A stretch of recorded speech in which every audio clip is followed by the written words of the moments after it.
Shalom saudara yang dikasihi Tuhan, senang bisa berjumpa lagi dalam renungan hari ini. Saya berharap kita semua tetap dalam keadaan yang sedia untuk mendengarkan firman Tuhan. Mari kita berdoa. Tuhan, terima kasih untuk kesempatan ini. Kami berdoa memohon pertolongan Roh Kudus sehingga kami dapat memahami firman-Mu dengan baik. Dalam nama Tuhan Yesus kami berdoa.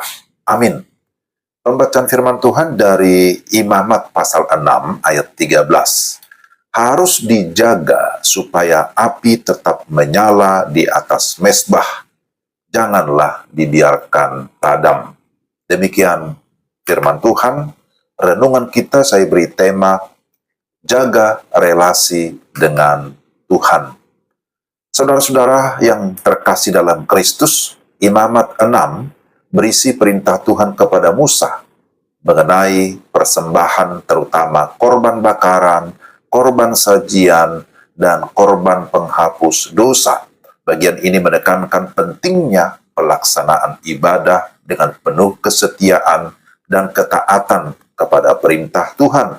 Perintah Tuhan hendaklah dilaksanakan dalam sebuah ketaatan, dalam kerelaan, dan kerinduan agar relasi atau hubungan dengan Tuhan tetap terjaga, bahkan semakin intim tiap-tiap hari.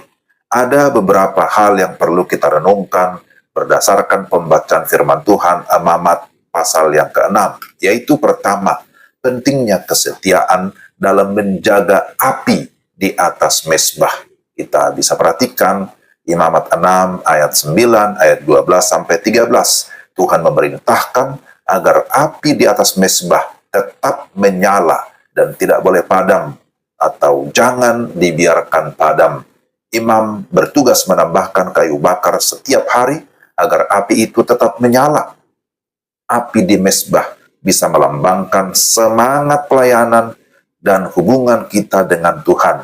Sebagai umat percaya, kita dipanggil untuk menjaga api rohani kita melalui doa, firman Tuhan, dan ibadah yang konsisten. Dalam kehidupan sehari-hari, ada tantangan yang bisa memadamkan api itu, yakni rutinitas, bahkan juga kekecewaan ataupun dosa. Itu bisa memadamkan api atau roh kita. Namun, Tuhan mengingatkan kita supaya tetap setia menjaga api iman kita. Yang kedua, persembahan yang kudus.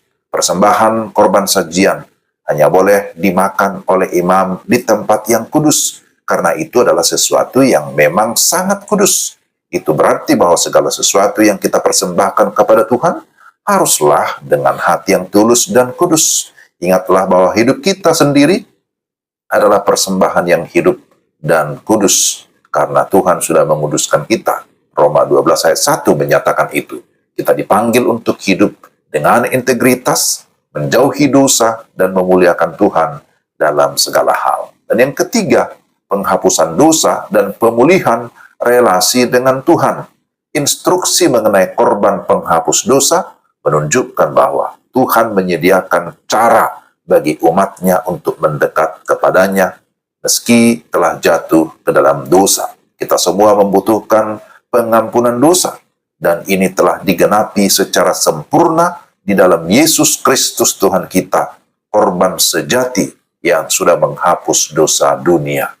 Saudara-saudara yang dikasihi Tuhan, renungan ini mengajak kita untuk terus-menerus bertobat, hidup dalam kasih karunia, dan tidak menyalahgunakan pengampunan yang telah diberikan.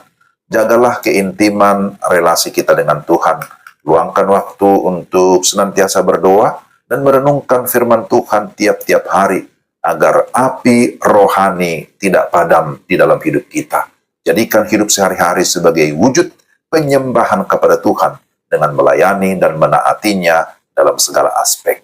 Jika kita jatuh, jangan ragu untuk datang kepada Tuhan, bertobat dan memohon pengampunan, karena kasih-Nya selalu terbuka bagi kita. Amin. Mari kita berdoa. Tuhan, terima kasih untuk renungan hari ini. Kiranya Roh Kudus menolong kami supaya kami tetap di dalam satu ketundukan akan firman. kami tetap mengedepankan, mengutamakan hubungan pribadi dengan Tuhan. Tolong kami supaya kami tidak dikalahkan oleh dunia ini, tetapi sebaliknya kami bisa berkemenangan karena iman yang sejati kepada Yesus Kristus. Terpujilah Engkau dalam nama Tuhan Yesus. Amin. Sampai di sini renungan kita hari ini. Tuhan memberkati Bapak, Ibu, dan Saudara sekalian. Shalom.